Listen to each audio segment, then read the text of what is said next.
Okay.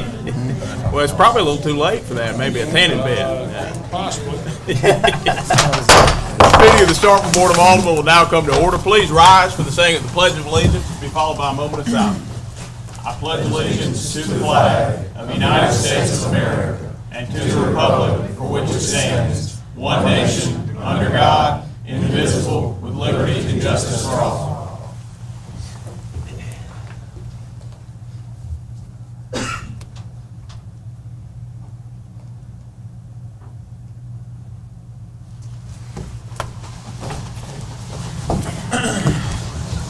You have before you a copy of the modified written agenda. Are there any proposed changes to the agenda as written? I've got a few, Mr. Mayor. All right. Under board business, I'd like to place item A on consent.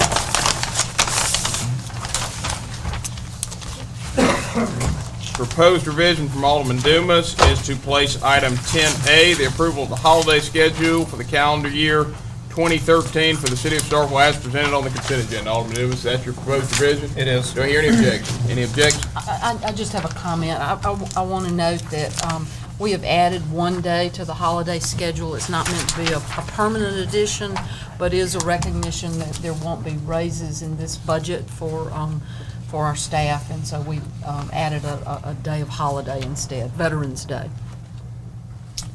Any objection? Any objection to Alderman Dumas's proposed revision? Any objection? Any objection? Any objection? Seeing none, that matter's been placed on the consent agenda.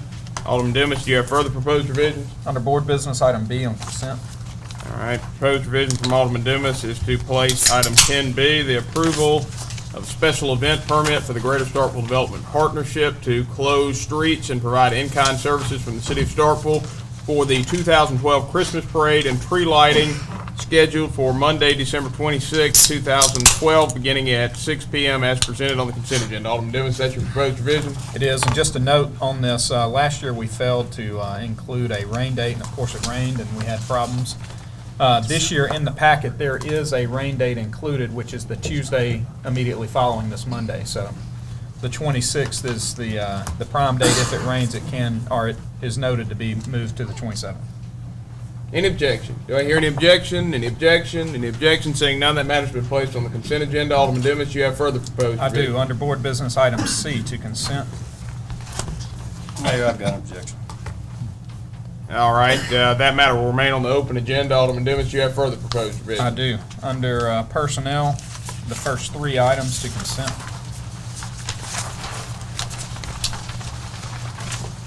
All right, proposed revision from Alderman Dumas is to place items 11I1 through 3 on the consent agenda. Those items are as follows. An advertisement to fill the position of crew leader, landfill, for landfill sanitation and environmental services as presented. An advertisement to fill the position of apprentice lineman in the electric department as presented. And an advertisement to fill the position of maintenance worker, new construction, public services as presented. Alderman Dumas, is that your proposed revision? It is. Do I hear any objection? Do I hear any objection? Any objection? Any objection? Hearing none, that matter's been placed on the consent agenda. Alderman Dumas, do you have further proposed revision? I do not. Any further proposed? Alderman Sistrunk. Under personnel, item 4, I would like to reorder that to after executive session.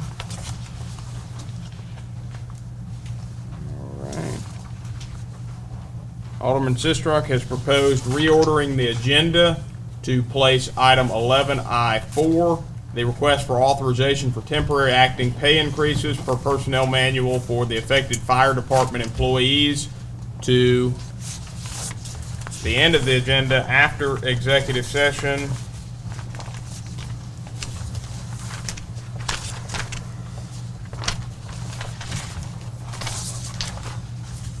That would make that item 15. Alderman Sistrunk, is that the proposed revision? It is. All right, any objection? Any objection? Any objection? Seeing none, please note the change. Alderman Sistrunk, do you have further proposed revisions? Any further proposed revisions? Any further proposed revisions to the agenda as written? Any further proposed revisions? Seeing none, a motion to approve the agenda as revised is in order. So moved. Motion has been made by Alderman Corey to approve the agenda as revised. Do I hear a second? Second. Motion has been seconded by Alderman Sistrunk. All those in favor, please signify by saying aye. Aye. All those opposed, please signify by saying nay. Measure clearly passes. You now have before you the revised consent agenda. Is there any objection to the approval of the revised consent agenda? Any objection? Any objection? Any objection? Seeing none, the consent agenda as revised is approved. You now have before you, for your consideration, the minutes from the October 31st, 2012 meeting. As presented at the table. Move approval. As presented at the table.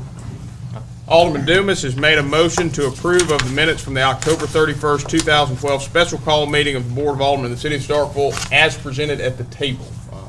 Alderman Dumas, note you have revised minutes at the table. Is that your Yes, motion? it is. Do I hear a second? Do I hear a second? Second. Motion's been seconded by Alderman Sistrunk. Alderman Dumas, you wish to speak on the merits. I do not. Any discussion? Any discussion? Any discussion? Seeing none, all those in favor, please signify by saying aye. Aye. All those opposed, please signify by saying nay. Measure clearly passes. And that will take us to announcements and comments by the mayor and the members of the board. I have just one announcement tonight, and that is the introduction of our newest city employee.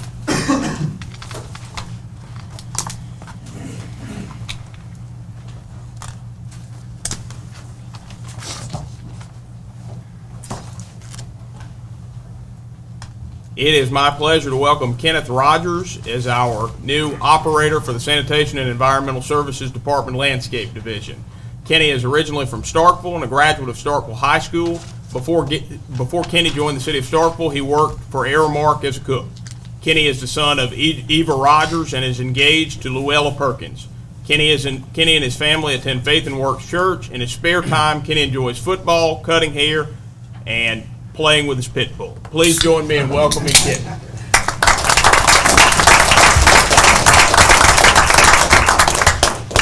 That concludes my announcements and comments this evening. Are there any announcements and comments from the members of the board? Do we have any announcements or comments from the members of the board? Alderman Corey? Just that I hope everyone here is taking the time today to vote, and Any further announcements or comments from the members of the board? Any further announcements or comments? Seeing none, we'll now hear citizen comments. At this time, any citizen wishing to make comments this evening may do so. I have a board. I have a board. Oh, I'm sorry. We've got our presentation of the Employee of the Month by Alderman Sistrunk. Our Employee of the Month for November 2012 is Joyner Williams.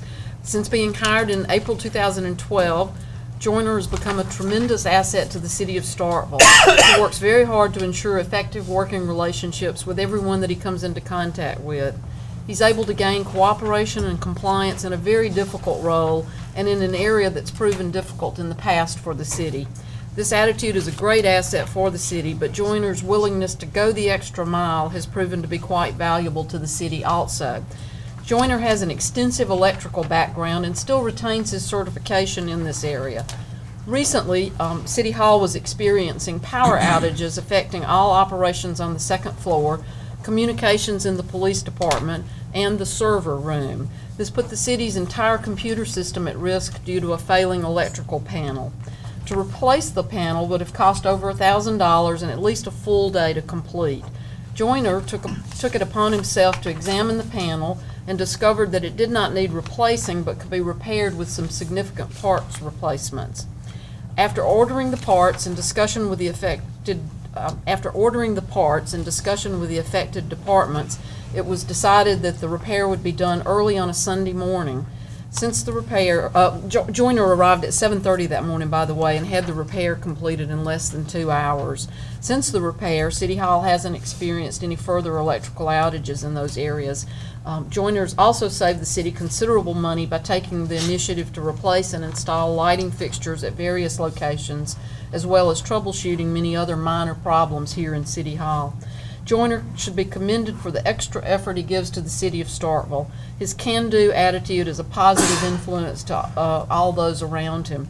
The city of Starkville is proud to recognize Joyner Williams as Employee of the Month for November 2012.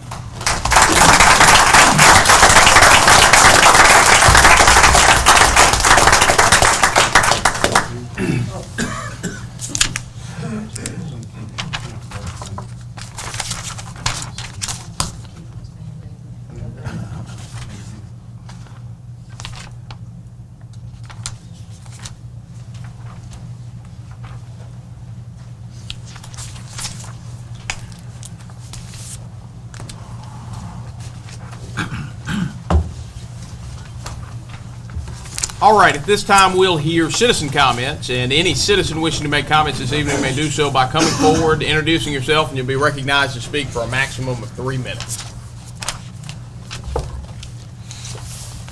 Good evening to the board. My name is Alvin Turner, Ward 7. Want to recognize Vice Mayor Sid Trump and Alderman Vaughn. Mr. Turner? Citizens just have a few concerns. We see the green lighted signs on 82 and they can be seen good at night.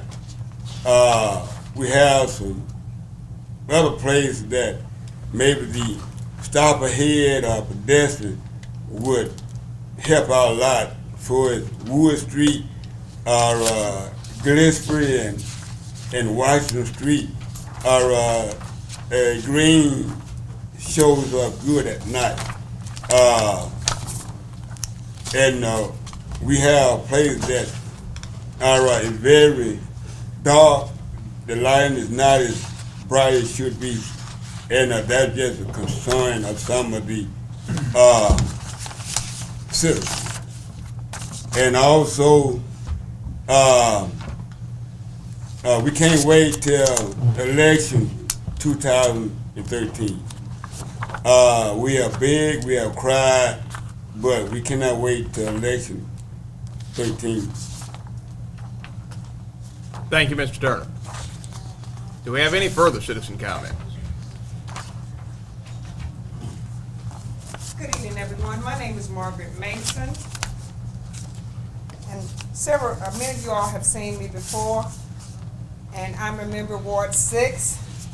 And I like to say this, Mr. Mayor, many of my neighbors and I have spent much of our time coming to meetings to express our concerns about the raw sewage and drainage problems regarding Carver Drive.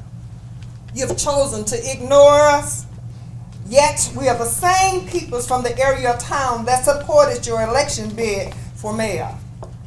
You cast a tie vote that would have allowed drainage to be done on Carver Drive ditches in a manner that does not provide the piping of the Carver Drive ditches. This area meets the criteria for the community service block grants. Several members of the board voted against applying for a grant that would have awarded up to $600,000 if approved. We have not received any assistance in our community. Yet through all of this, you gladly issued a veto for the residents in Green Oak, so their gates would remain closed. Mr. Mayor, your tenure as a mayor has been so unfavorable to Carver Drive residents. We're hoping you will decide not to seek a second term. Tonight, I want to thank Alderman Carver, Alderman Perkins, and Alderman Vaughn for their concern as it relates to Carver Drive. But don't ever think that we're going to give up. Thank you. Further citizen comments? I'm going to stand over here. I'm not going to stand in front of people with my back to them. And I would like to say, good evening. My name is Dorothy Isaac, and Alderman Perkins is my, he's my alderman, and also everybody else should be my alderman because I do vote here in the city. But I would just like to say, as far as the papers and things referring to, my alderman is saying what he said. He's doing what his constituency, and I'm one who always call him and tell him. I would like to know if we could go on with life, quit doing the private roads for everybody, closing off streets where I pay taxes, and if not, I'll do a challenge. I'll take it to court because as I pay taxes, I think every road should be open to me. I don't think anything should be taken away from me as a citizen who pay tax. Private roads are not here. They shouldn't be here. And I will look into it and let you know that I don't like it, but I'm just letting you know tonight that I don't like it. These residents that's come to you, Ms. Ann come to you and talk about that. You know, where are we getting the money from to do everything else when we can't go over to Carver Drive? You know, think about it, we're citizens. We're citizens with a meaning, and that's paying taxes, doing what we do in the city. But I would like to thank all of you. I would like to thank Mr. Vaughn, Mr. Perkins. I would like to thank all of you, but they vote. They vote by themselves, and that's the way it should be if nobody else sees the reason to vote. But you can find money to open your road, you can find money to close roads and keep me out. But I want you to know that I'm a citizen too. So consider all this, and when you talking about that building the police department, where you talking about building that, think about it. You're using my tax dollars to do that. Just think about it. Thank you, Ms. Isaac. Do we have any further citizen comments? Any further citizen comments? Any further citizen comments?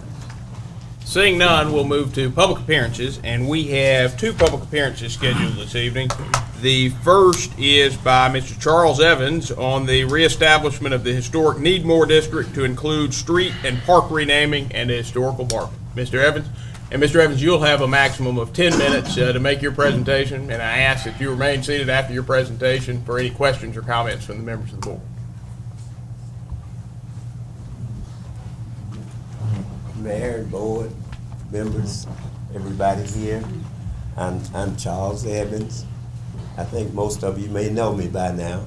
But anyway, I'm from the Needmore community, and I'm representing the historic nature of Needmore. I'm talking about where we came from and where we are trying to go and just where we are today. Needmore is in the historical neighborhood. It goes back to the railroad days. I understand even before Mississippi State, there was a Needmore. And we, as Needmoreans, we say to you, if you ever lived in Needmore, that means you're a Needmorean. And we are proud of our heritage there. I lived on Hancock Street all my life, and the little street was this narrow, and now look at it, we're talking about progress. And we think about our people that in the past that we respected for their hard work and what they did for Needmore. People come and settled in Needmore and went to work for Mississippi State. They walked back and forth each day. People worked for Stagger's Bakery. You wake up in the mornings and they got those donuts and them cinnamon rolls and everything just ready for you. You can smell them all over town. And Needmore has such a great history. And I think talking with Miss Ruth Morgan, she's our historian. She, I think we comes from Maxwell Street all the way over to Vine Street. And she has the most interesting history of our background. Old railroad town where I remember at one time in Needmore, we had at least 4 grocery stores. We had an ice house. We had a gin mill. Everything was right there in Needmore. We had a meeting once and we had to say which came first, Needmore or Starkville. We had a square table, a round table. We couldn't hardly decide on which table we wanted to use. But anyway, I think the consensus was that Needmore was supposed to Starkville. Starkville was Board Town? I think that's the original name. But see, Needmore was always there. And we are working on these historical things from Needmore, like renaming a street for Needmore,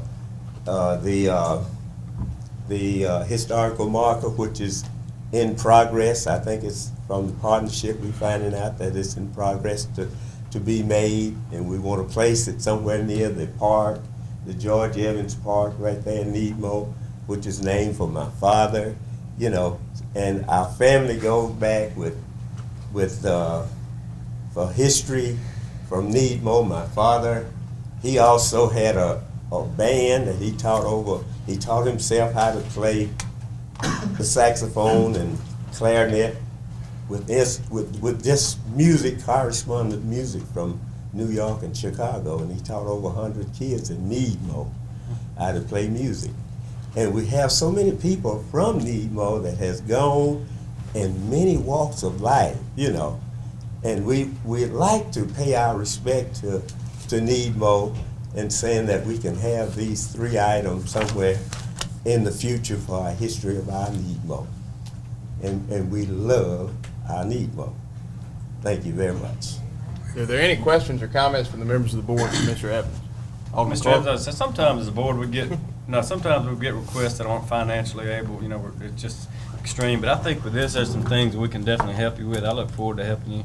I know this board looks forward to helping you. But just keep us up to date with what you're doing. If you want to come back every couple months, or just keep us up to date with what you're doing.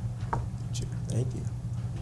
And I think a request will be forward sooner than that. Mr. Evans has been working very diligently to get the number of signatures required to meet the board policy for renaming a street, and he is very, very close. So I don't think it'll be too long before that request is here.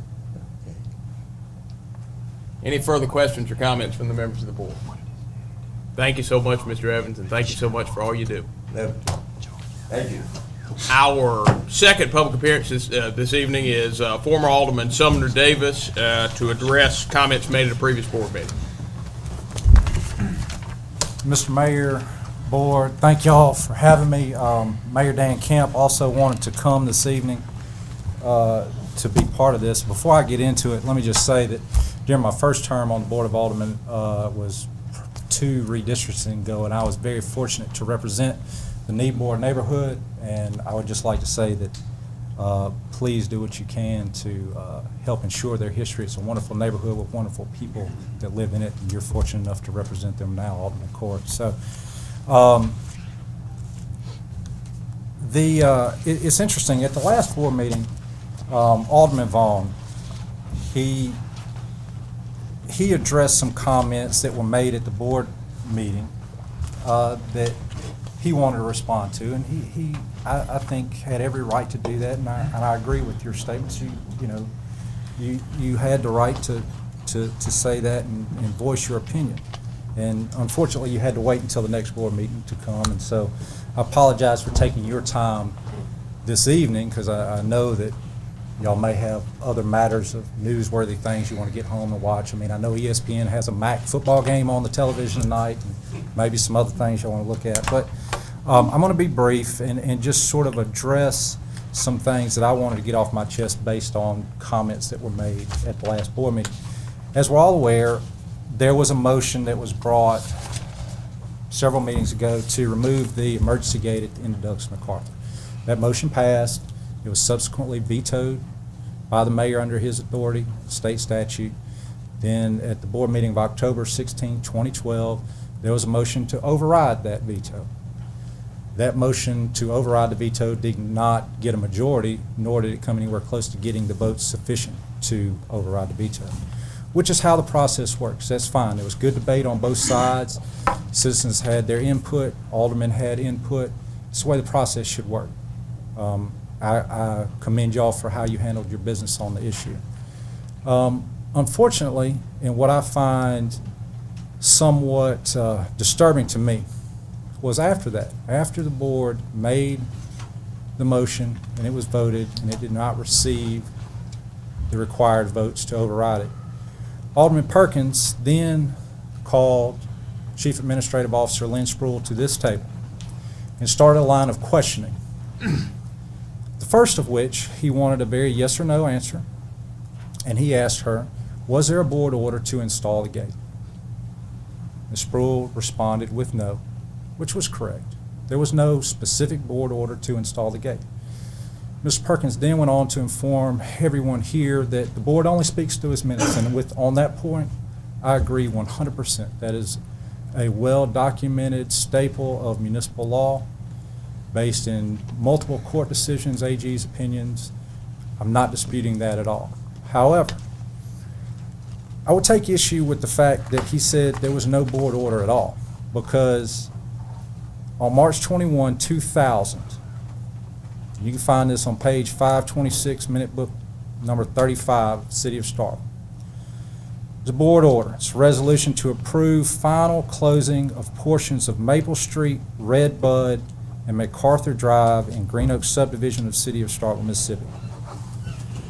And it reads in part, pursuant to Mississippi Code annotated sections 2137.3 and 2137.7, be it resolved by the Mayor and Board of Aldermen of the City of Starkville that portions of the public streets located in the Green Oaks subdivision of the City of Starkville be finally closed at the Stark Road entrance exit of Maple Street, Redbud, and MacArthur Drive, beginning at the east boundary of Stark Road and extending 50 feet for the entire width of Maple Street, Redbud, and MacArthur Drive, except for emergency vehicle access only at MacArthur Drive entrance exit.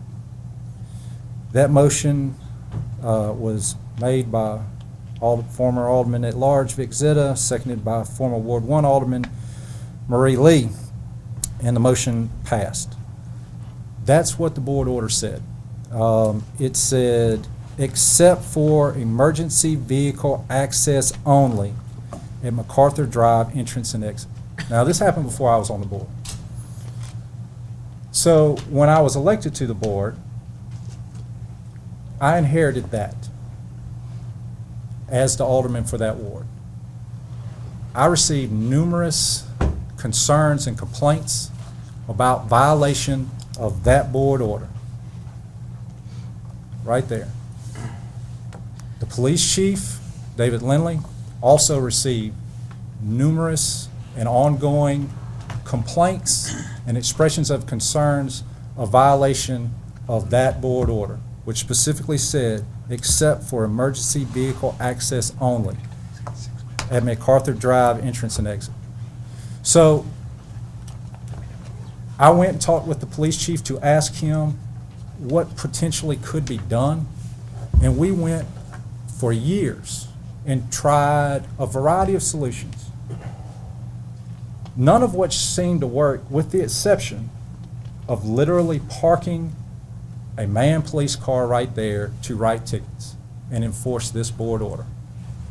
Obviously, that's not a tenable situation. It's not an effective use of the police force.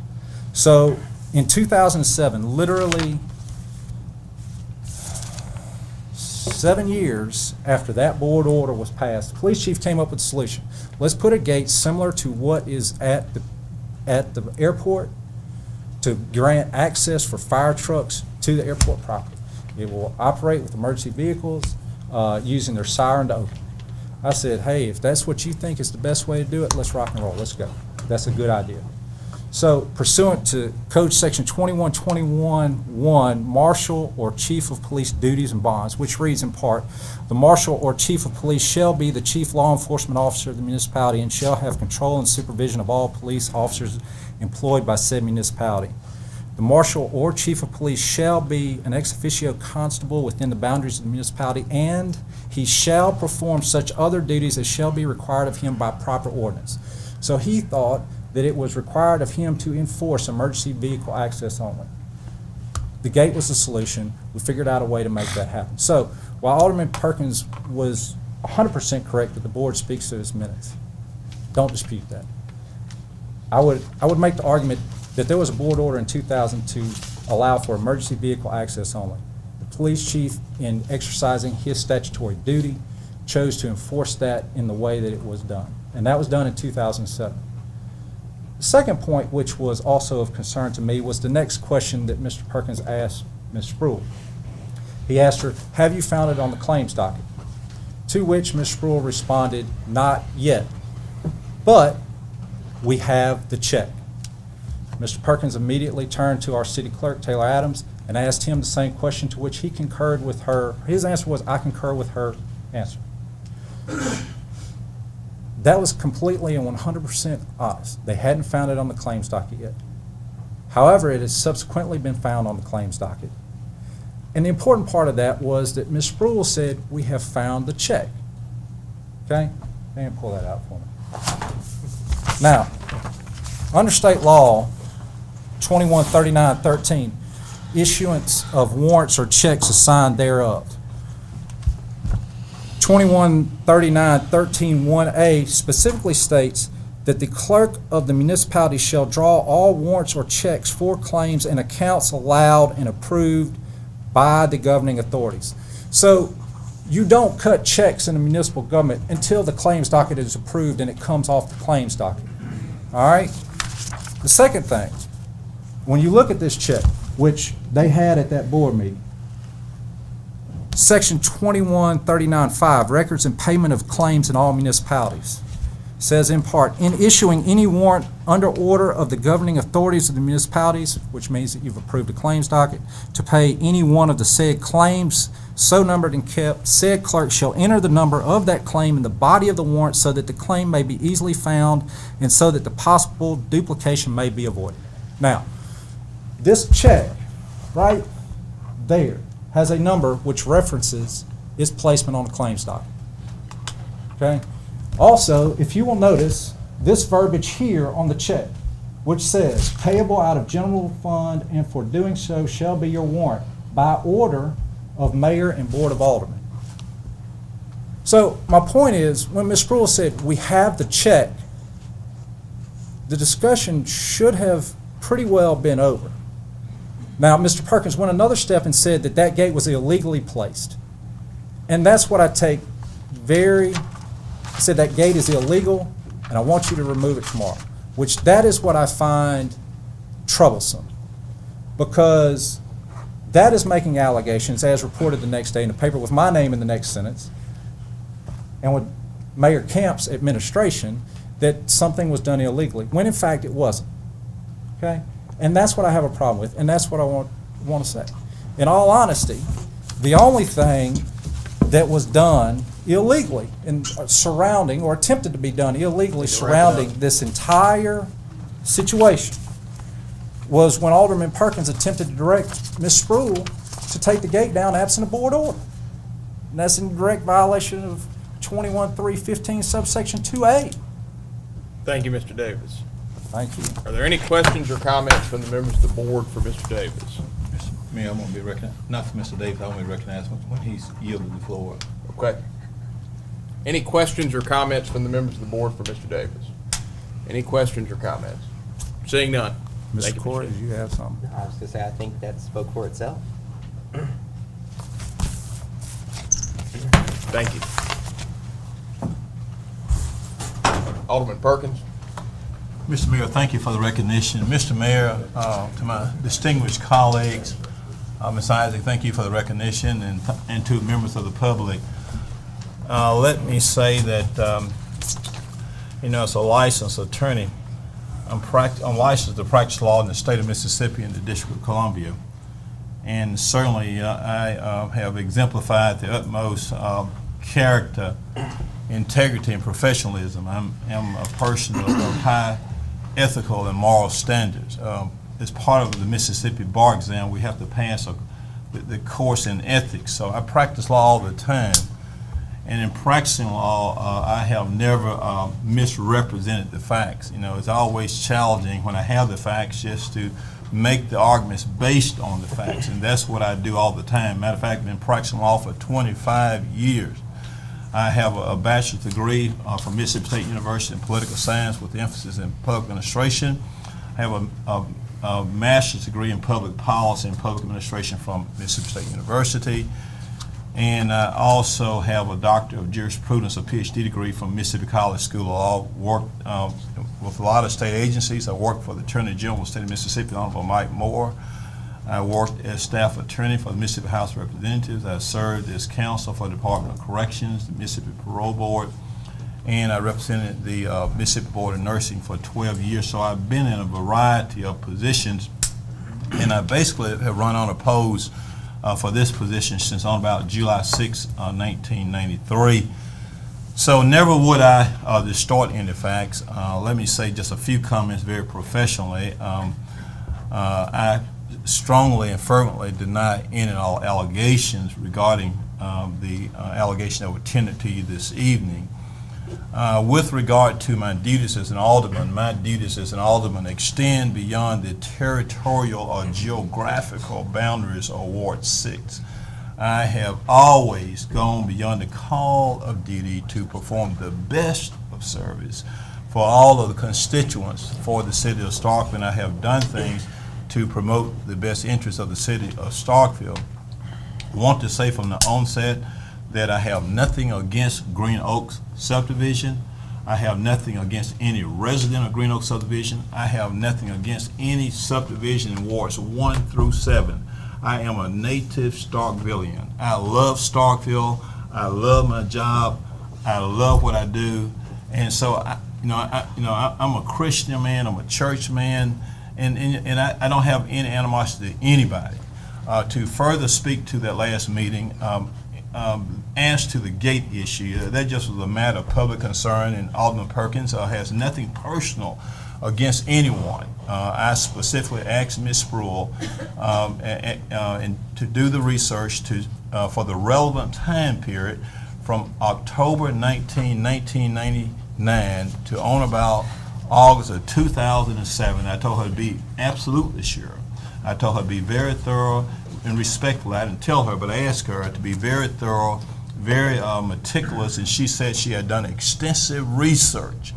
And I said, Ms. Spruill, and Ms. Spruill has served as interim city clerk. She's a chief administrative officer. I said, Ms. Spruill, based upon your extensive research for the relevant time period, did you, Ms. Spruill, and of course I had nothing to gain from this, did you, Ms. Spruill, and I didn't tell her the answer to say, did you find anything in the board minutes or the claim docket that authorized the construction, the installation, or maintenance of a gate specifically for the Douglas MacArthur Drive? And her answer to me was, and to the board, well, Alderman Perkins, I did not find anything. So, that wasn't coerced. I didn't have her under pressure. I didn't have her under any threat. So that was her answer. And as it's been clearly stated that the board speaks through its minutes. So I received all of the facts as they were tendered to me by the chief administrative officer, who is a very competent, capable, and qualified attorney. And not only she's an attorney, but in the roles that she performs. So she understands the rules of ethics. So that was the answer she gave me. And I asked her to be sure and then sure. And so that was her testimony. And then I turned around and asked the city clerk, asked him, did he do the extensive research for the relevant time period? And he said he did the research. I said, Mr. City Clerk, based upon your extensive research for the relevant time period, Mr. Mayor, for October 19, 1999 through on about August of 2007, did you find anything in the claims docket or otherwise that authorized the construction, the maintenance, and installation of a gate for Douglas MacArthur Drive? His answer was no. I didn't have no hammer with it. I didn't make nobody do anything. Then after hearing from those two individuals, these are very competent, qualified, seasoned, top-level administrators for the city of Starkville. Then I turned to the board's attorney, who the board has hired to give counsel. And I said, Mr. City Attorney, you've heard the statements from the Chief Administrative Officer. Mr. Attorney, you've heard the statements from the City Clerk. I said, do you have any opinion? Do you have an opinion? He's a licensed attorney, and I don't tell him what to do. He has his own law degree. I said, do you have any opinion as to whether or not that gate is legal and proper at Douglas MacArthur Drive? And our city attorney, on his own free will, said, based upon those representations and based upon those facts tendered to the mayor and board by the chief administrative officer and by the city clerk, that the gate is not legal and proper. And then I said that, that the board speaks through its minutes. And if the board has not spoken, then the gate is not properly there or not legally there. So I'm acting upon the representation by the city, the facts from the city administrator, chief administrator, and the facts from the city clerk, and then the attorney says that. So Alderman Perkins has done nothing wrong. Again, I plow straight for what I do. It's not the first time the allegation will be lodged against me. It's not the last time. So that doesn't bother me. That doesn't bother me. My concern is to give the best of service. I'm going to continue to give the best of service. I don't have nothing against Green Oaks. I have a lot of friends in Green Oaks, and I have friends throughout the city. But I just want to make sure that the record is clear, that Alderman Perkins received the facts. I accepted the facts. There's no misrepresentation. The board has now spoken, and the board ensured that the gate remained after the mayor's veto. There was a 4-3 vote, I think, at the last meeting. The 4-3 votes to keep the gate intact, and so the board has spoken. So I have no problem with that. As all y'all know, since I've been on the board, I plow straight. I give it the best to serve while I'm at the table. I have been outvoted many of times. When I get outvoted, I don't cry about it. And so, and when I get outvoted, I go home and get a good night's rest because I know I have given the best of service. So the board has voted to keep the gate up. The matter is final. The board has spoken. That's in the minutes. So the gate stays up. Redbud stay closed. Redbud stay closed. Douglas MacArthur stay closed, and Maple stay closed. So that's the law of the land. So we have a lot of other pressing issues pending before this board. We got things, we got economic development matters we got to deal with. We got jobs we got to deal with. So I'm ready to tackle some other issues because the board has spoken. So again, Green Oaks, congratulations to the outcome. I have many people over there who are my friends, going to be my friends. So I want everyone in this room to understand that I have nothing against Green Oaks. I did not misrepresent the fact. And my livelihood, my family, myself are too important, as well as everything I'm involved with, to misrepresent facts. I've been practicing law for 25 years almost. I mean, this is my livelihood. I'm licensed to practice in the District of Columbia in the state of Mississippi. No way. So, Mr. Mayor, I just want to make the record clear. There's some, it don't worry about, I'm going to say this, that's the thing, Mr. Mayor. It don't worry about, I'm going to say this, I'm going to be done. It doesn't bother me about what people say about me, because what man says about me is not what's important. I'm a child of God. God so loves me because he gave his only begotten son. So he cares about me. So it doesn't matter with me. So, because when my judgment day comes, only somebody I'm going to be looking and facing is my Savior. And I want him to say, servant, a job well done. It doesn't matter to me what man, because man going to always criticize. Man going to always have things to say. And that doesn't bother me, Mr. Mayor. I'm going to continue to do my job. I'm going to continue to be fair. I'm going to treat people right. I'm going to be honest. And I'm going to continue to give the best of service. And I want to thank you for the time, Mr. Mayor.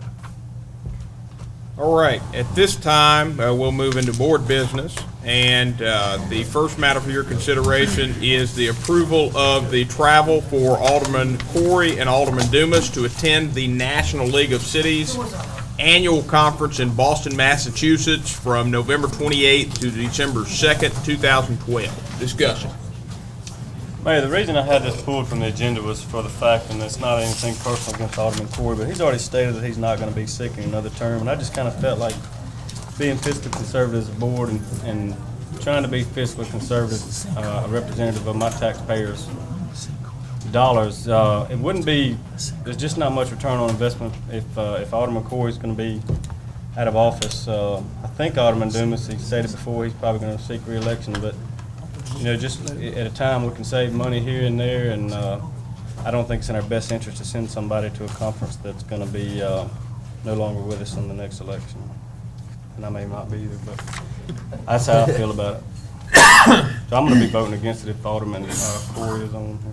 Alderman Corey? Well, and I'll say, if it doesn't pass, I fully understand. However, there's no guarantee any of us will be up here in next year.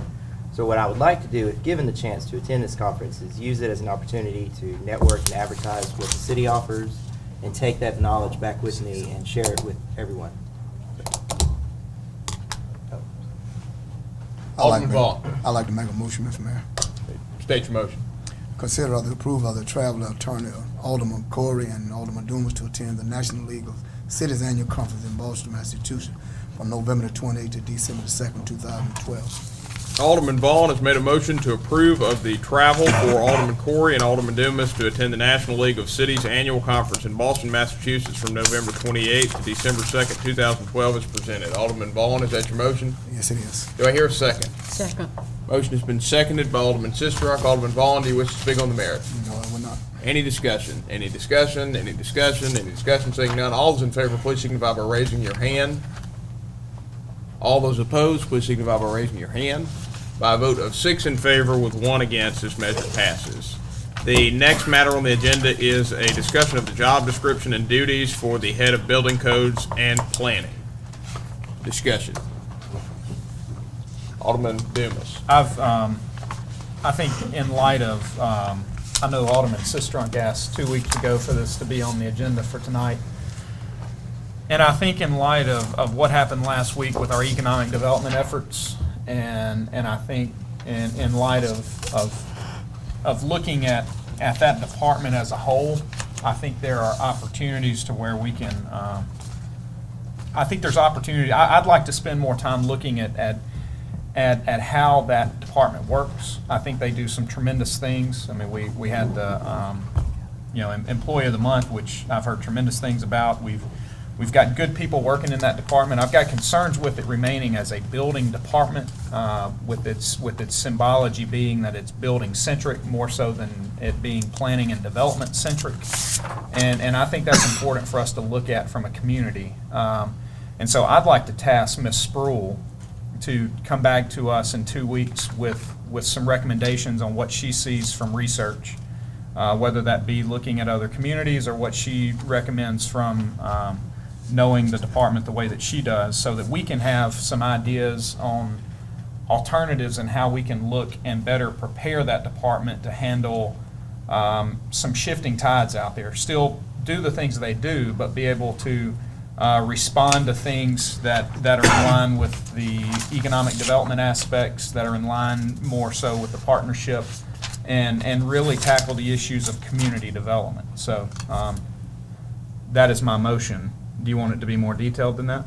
The motion is to task Lynn Spruill with making a report to the board at its recess meeting in November on alternatives for structure of the current building department. on alternatives for structure of the current building department. Alderman Davis, is that your motion? It is. Do I hear a second? Perhaps in 1 second. I wanted to just. Hold on, wait. We gotta have a Let me. second. Is there a second? All right, that motion's been seconded by Alderman Perkins. Alderman Dumas, do you wish to speak on the merits? I do not. Alderman Sistrunk. I want to say that that process served us well, I think, when we were looking at the city clerk's office. And so I think having Ms. Spruill review what's being done in other progressive communities will benefit us. Is 2 weeks going to be sufficient time, given that you are the interim head of that department?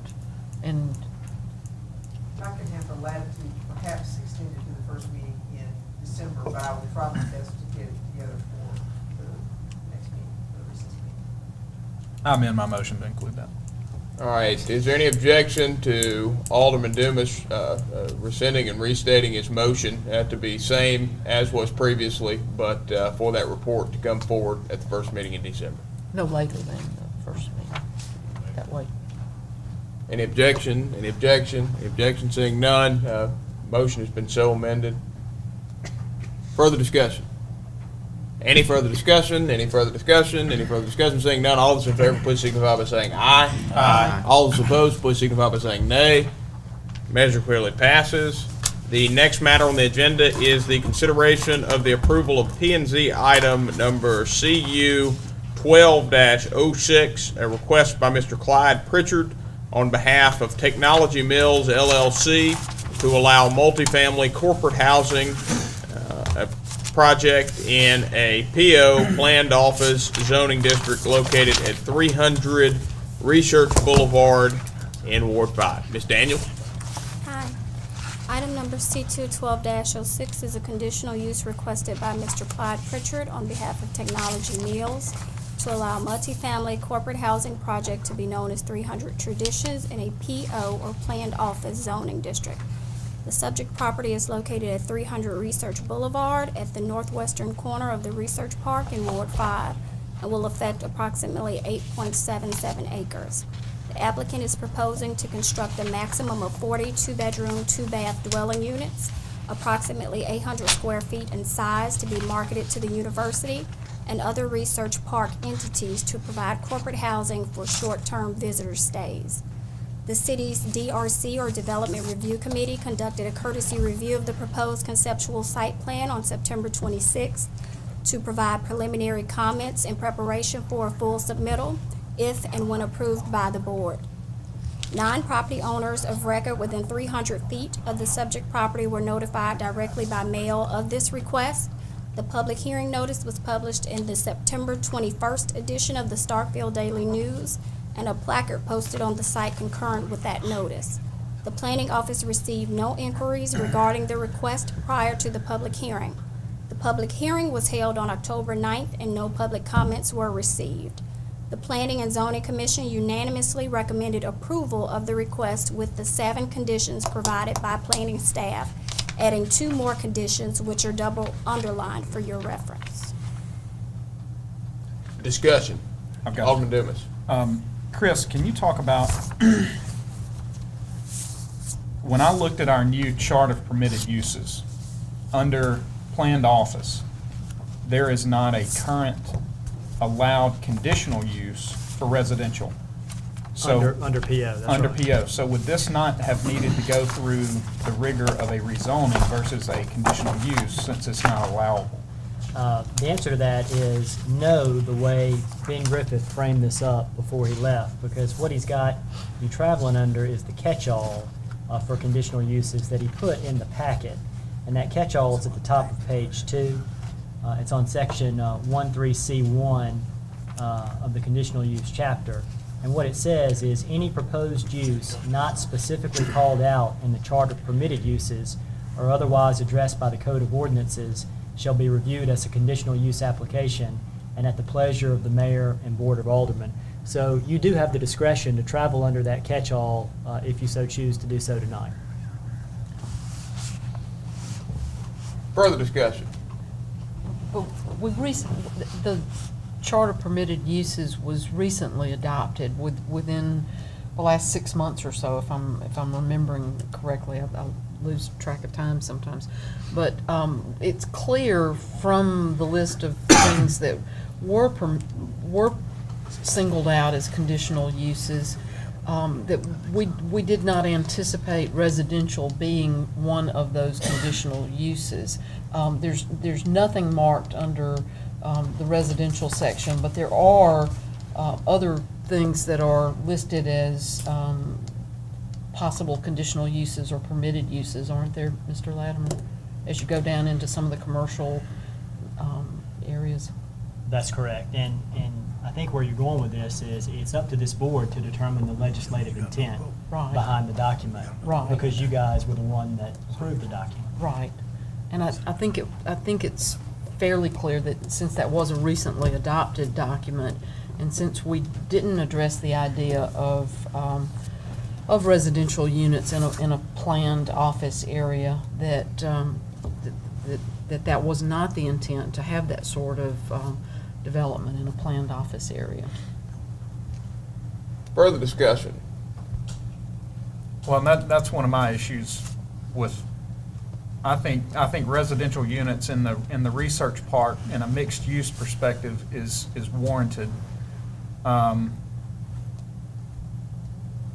It bothers me that we spent so much time on that chart of permitted uses, and knowing that the research park was our only planned office development, that it was completely excluded.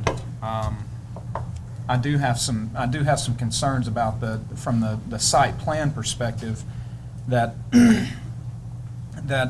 from the Highway 12 perspective, which by and large is one of the most visible view sheds from of that piece of property. Of course, you see the parcel quite a bit on Research Boulevard, but I'm concerned about the way the site plan is presented in the packet, that there's no rear elevation, there's no real inclusion of what that impact will be on the excuse me, on the view shed from Highway 12. Most importantly, though, is from the test of compatibility, and Chris, you may need to talk me through this on the aspect of land use compatibility, because from a conditional use, we don't have the public need test, we don't have the change in character test, but we have compatibility, which kind of speaks to harmony of land uses. Is that correct?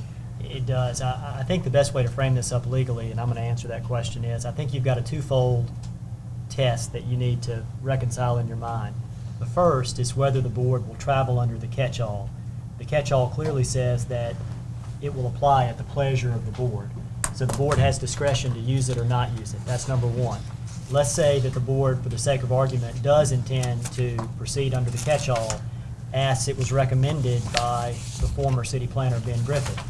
Then the board would go to the criteria determinations in the staff report that start on page 3. And what the board does is look at each one of those factors: land use compatibility, sufficient size, mitigative techniques, hazardous waste, and compliance with applicable laws and ordinances to determine whether this project fits under that criteria. Now, to get to your specific question about compatibility, our ordinance says the test for compatibility is twofold. Number one, will the project be compatible and harmonious with adjacent land use? And number two, will it not adversely impact land use activities in the immediate vicinity? Further discussion. Mayor? Alderman Sistrunk. I like Alderman Dumas, understand the concept of maybe having mixed use residential and commercial areas, and when the research park was developed, that was discussed and was set aside at that time. They chose not to move forward with any residential development pending certain things occurring in the future. They have completed the first phase, but we have also seen that there have been some changes very recently to some of the buildings there and some of the industry that or groups that are located there. So I'm not sure that we're still ready to move forward with that residential commercial mix. Further, we've just recently agreed to a contract for regional economic development, and this area that's being singled out for residential is an area that would be prime space for economic development, maybe at a higher and better use than residential. So I think that we have to look at that as a potential adverse impact in that area. But I think the most telling thing is that we adopted that chart of permitted uses, and there was no consideration at all given to residential units in a planned office area at that time. Mr. Pritchard, do you have any comments you'd like to make this evening? Please come forward. Mike Pritchard, I'm representing Technology Mills. Thank you, Ms. Daniels.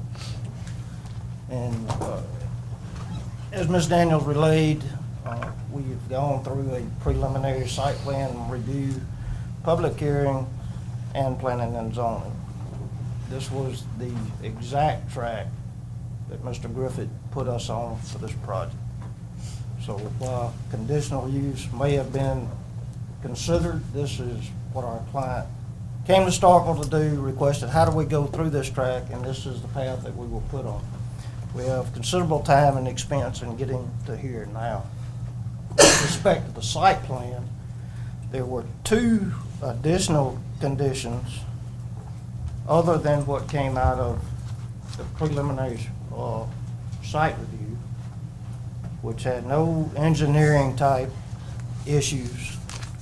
But planning and zoning in effect asked us to, number one, reduce the number of parking spaces, to reduce the asphalt field in front, and to revise the site plan, if you will, to cluster the buildings as opposed to having them stretched out, which is what I think you have on the packet.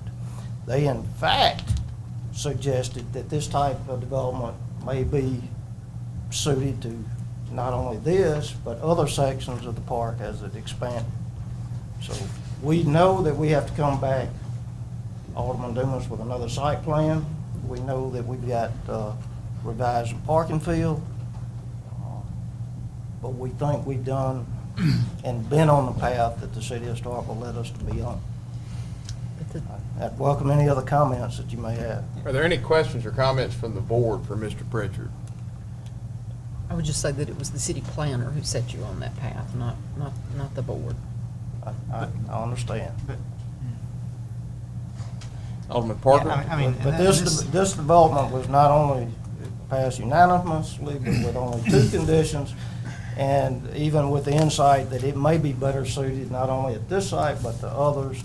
And with respect to this being a prime economic development site, it was noted in the planning and zoning meeting that this site's basically on the edge of the cliff. It's not large enough, wide enough, big enough for one of our big economic players, our big economic boxes to come in, i.e. a 2-6 or one of these bigger developers. It is more suited to what we have laid out. And that, you know, I guess I got a couple of points. One is I feel like this came through, that this was unanimously approved by OCEDA, this was unanimously approved by our P&Z.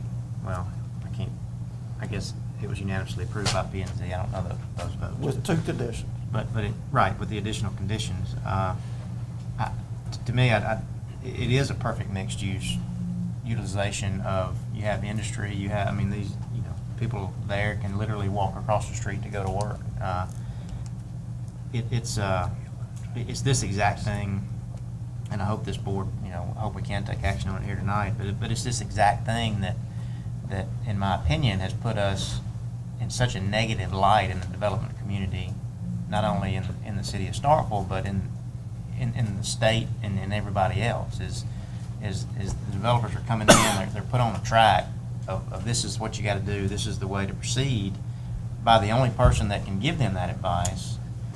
And then they get to they spend a considerable amount of money, and they get to the end of the track and realize, no, you got to go another way, or we don't like that. I mean, that's just, it's extremely disheartening for somebody to spend money and then learn that wasn't the way you were supposed to go.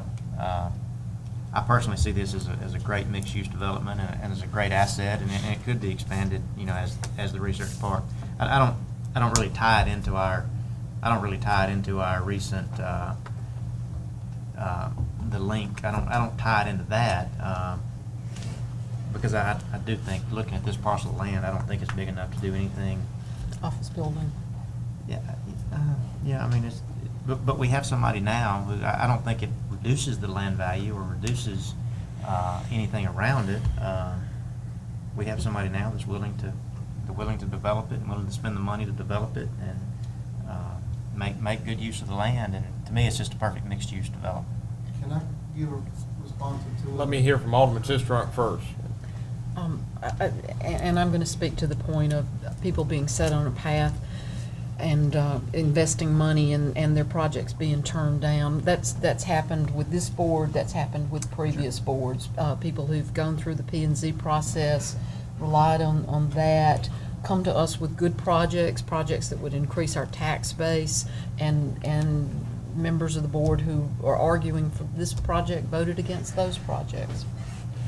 So I'm still hanging my hat on the fact that our charter permitted uses is recently adopted. There's nothing contemplating residential use in that chart. Mr. Ramsey? So I think it perhaps maybe would be a better P&Z issue, or in terms of changing the permitted use. Mr. Just Ramsey? a comment from 2 of the companies in the research park that I met with, one just last week. Both responded that they do a lot of out-of-the-country business and have people come to campus, and they have to provide transportation daily for them to get to their office and back. The last one said that if we had this sooner, he would have already wanted 2 of them, because they could live and walk across the street to the job that they were doing while they were here, and it would make it so much more convenient for them. You're seeing a lot of this in research parks, and it's so much more accommodating for their business.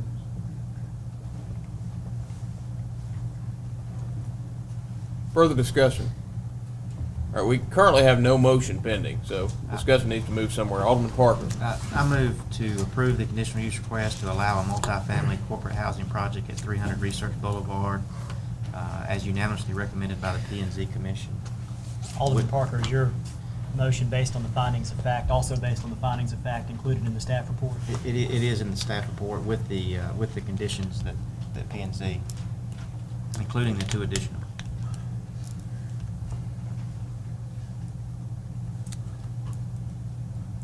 Give me just a second.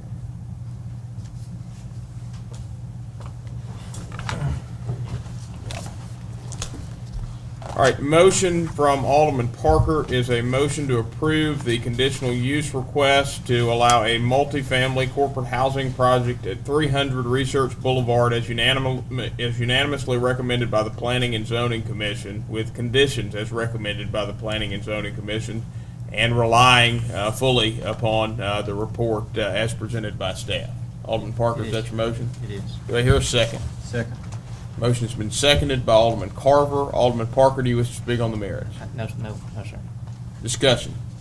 I want to just add, I have no problem with the residential aspect. Frankly, I think there needs to be more diversity out there. I think the merit is good. Having worked tooth and nail on the form-based code use and the review of the chart of permitted use, it bothers me that we have a chart of permitted uses that, when you look at the rigor of a rezoning, and unfortunately, it's just the project that we're ironing this stuff out on. This not anything. We're getting kind of used to it. Yeah, well, and I apologize for all that. Hopefully, our previous board action will help us work through some of that. Anyway, it bothers me a great deal that we've got such a loose bit of language in here that says we can do a catch-all based on this conditional use thing. Perhaps that slipped through the crack. I don't know, but we spend so much time in looking at the what an exception is and what a conditional use is versus what a permitted use is, and just a wholesale leave those things out. It bothers me to know that's this whole thing's about to set a precedent there. Again, I apologize, it's your project that's exposing these issues, but. And that's problematic for me too, that we're backdooring a project through this catch-all phrase that was left in. Not really backdooring it if the phrase in there. All right, y'all please raise your hand to be recognized. Further discussion. Alderman Carver. I just want to concur with what Alderman Parker said. I mean, in layman terms, this is just a cool project. It really is. If you're talking about we're pedestrian friendly and sidewalk friendly, and here you've got Alderman Perkins tonight talking about job creation and economic development and everything that's going on with the new link that we've established with other counties and municipalities. But I mean, this is, you can't speak of something and happen to come in the next board meeting that just coincides with everything. And you've got, I know the international community here, from their culture standpoint, and maybe somebody's just going to be here in our country for a couple months to a year or two. They're pedestrian, friendly pedestrian nature. I mean, only 0.6 of a mile from any major sporting event, and having a view to the Humphrey Coliseum and Davis Wade. I mean, this is a cool project, so I hope it passes. A lot of thought into this project, and again, a lot of thought about planning and zoning. One thing that's not been mentioned is the street legal vehicles and accessibility. Those things are incorporated in here. And, you know, Alderman Sistrunk, with all due respect, said maybe this is a better issue for planning and zoning. Well, that's where we've been. And planning and zoning did put a lot of thought into this, had a lot of comment and a lot of input as to where this is headed.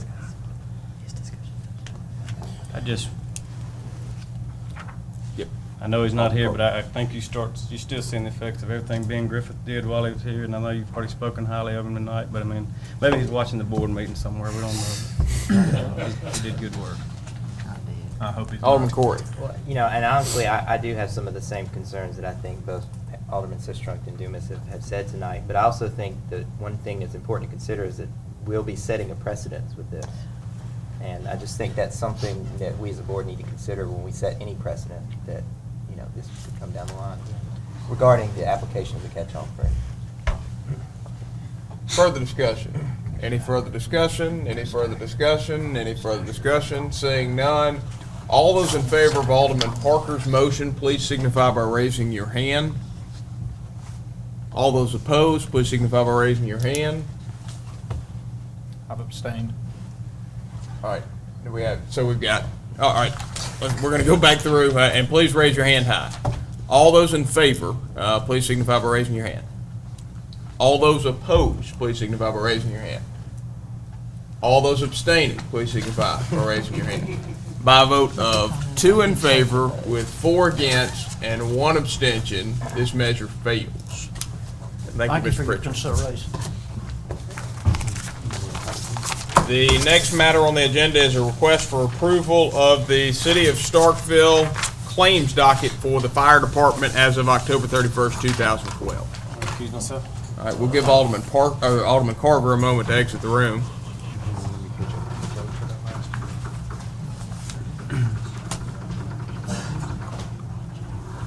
And the clerk has asked for a moment. All right, discussion. So moved. Motion has been made by Alderman Parker to approve the fire department claims docket as presented for October 31st, 2012. Alderman Parker, is that your motion? Do I hear a second? Second. Motion has been seconded by Alderman Corey. Alderman Parker, do you wish to speak on the merits? No. Any discussion? Any discussion? Any discussion? Seeing none, all those in favor, please signify by saying aye. Aye. All those opposed, please signify by saying nay. Nay.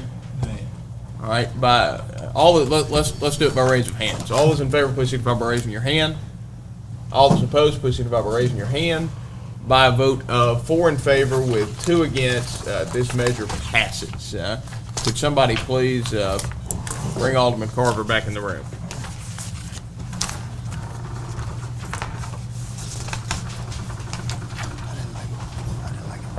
The next matter for your consideration is the approval of the City of Starkville claims docket for all departments except for the fire department for October 31st, 2012. Discussion. Motion has been made by Alderman Dumas to approve of the City of Starkville claims docket for all departments except the fire department as of October 31st, 2012. Alderman Dumas, is that your motion? Yes. Do I hear a second? Second. Motion has been seconded by Alderman Parker. Alderman Dumas, do you wish to speak on the merits? No. Any discussion? Any discussion? Any discussion? Any discussion? Seeing none, all those in favor, please signify by raising your hand. All those opposed, please signify by raising your hand. By a vote of 5 in favor with 2 against, this measure passes. The next matter on the agenda is a request for approval to issue a notice to proceed to Stidham Construction, the lowest source of supply bidder, to replace a failing sanitary sewer line on Sycamore Street in the amount of $18,777.99. So move. Motion has been made by Alderman Vaughn to approve of the issuance of a notice to proceed to Stidham Construction, the lowest source of supply bidder, to replace a failing sanitary sewer line on Sycamore Street in an amount not to exceed $18,777.99 as presented. Alderman Vaughn, is that your motion? It's a motion. Motion's been seconded by Alderman Perkins. Alderman Vaughn, do you wish to speak on the merits? Sir. Any discussion? Any discussion? Any discussion? Seeing none, all those in favor, please signify by saying aye. Aye. All those opposed, please signify by saying nay. Measure clearly passes. Mayor, I'd just like to stop right there for a second and just tell my alderman thank you from the bottom of my heart, because that's something that we've just had issues with almost yard by yard. I mean, it's just, I thank y'all for that. All right. Olden for Move structure. that we go into closed session to determine the need of executive session. Alderman Dumas has made a motion to go into closed session to determine whether there is a need for executive session. Do I hear a second?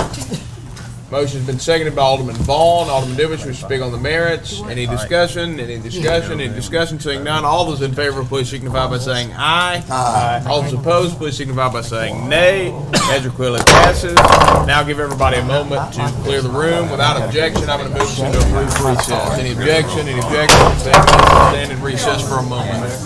Cullen person's in deep trouble. Okay. There are 4 motions. The first is move approval to authorize the city attorney to move forward with quick take proceeding for construction of a sewer pumping station and utility easements on parcel number 104-17-013.00. The next was move approval to authorize the city attorney to move forward with a quick take proceeding for utility easements on parcel number 103-07-052.00. Third, move approval to authorize the city attorney to move forward with a quick take proceeding for utility easements on on parcel number 118K-00-009.00. And then a motion to terminate Jonathan Upchurch effective immediately. All right, we have one matter remaining on our agenda prior to hearing a motion to recess. Move approval. All right, motion has been made by Alderman Dumas to approve of the authorization for temporary acting pay increases per personnel manual for the affected fire department employees as presented. Alderman Dumas, is that your motion? It is. Do I hear a second? Second. Motion has been seconded by Alderman Parker. Alderman Dumas, do you wish to speak on the merits? No. Any discussion? Alderman Sistrunk? I'm sorry, I was misreading the staff recommendation. It sounded like it was personnel policy for fire department employees, but it was personnel policy being applied to fire department employees. Alderman Vaughn? This thing kind of got us between a rock and a hard spot because of what we got before. It was 180 days you got to pay. But this is just too long for us to let a job stay open, and I hope we never face nothing else like this no more to just to give money away, because this is what this is, just giving away. That's 6 months. 6 months. Out of 6 months, I know we ought to have been able to fill the position, and I just don't see it just giving something away, and that's what we're doing right now because of what we're sitting at. And I'd encourage y'all to take a hard look at those policies that have gotten us to this spot and see if there's some way that we can start clean, move forward. The policy got your hand tied. Still, I can't support it though. Further discussion? Any further discussion? Any further discussion? Any further discussion? Seeing none, all those in favor, please signify by saying aye. Aye. All those opposed, please signify by saying nay. Nay. Nay. By a vote of 4 in favor with 2 against, this measure passes. The motion to recess is now in order. Chief, before we hopefully we'll get this thing moving forward, and because once the promotions, these individuals are not chosen, then and if they're not chosen, that means their salary needs to be reverted back to the initial salary that they were in before this motion passed. And Mr. Boyd, if either of the three do not go in the position, the payroll clerk needs to be, and Ms. Rule, I'm just suggesting, I mean, you run the day-to-day operations, so I want to be confused on instructing them, but we just need to make sure we follow the policy on it.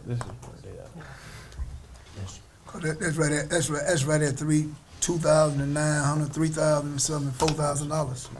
That's what each one of them get a year for staying in that position. I'm done, Mr. Mayor, thank you. All right, do I hear a motion to recess? So moved. Motion has been made by Alderman Corey to recess until November 20th, 2012 at 5:30 in the courtroom at City Hall located at 101 East Lampkin Street. Alderman Corey, is that your motion? It is. Do I hear a second? Second. Motion's been seconded by Alderman Vaughn. All those in favor, please signify by saying. Mr. Mayor, before we leave now, this is unrelated, but make sure Alderman Corey gets his money on that trip, man. I want no delay on him going that trip. Much deserved. Yes, sir. And I think he's gonna bring back Oh, absolutely. some idea that is worth this investment. Right. We expect a full report from both of you upon your return. I will let you know how nice Boston is. He will let you know about the attendance. All those in favor of the motion to recess, please signify by saying aye. Aye. All those opposed, please signify by saying nay. And recess. All right, Virginia's not called yet. Oh, it's pretty much done. I got meatloaf and mashed potatoes. That's Sounds pretty good. Absolutely most important. I love meatloaf. I love meatloaf and mashed potatoes. That's one of my favorite meals. See you, man.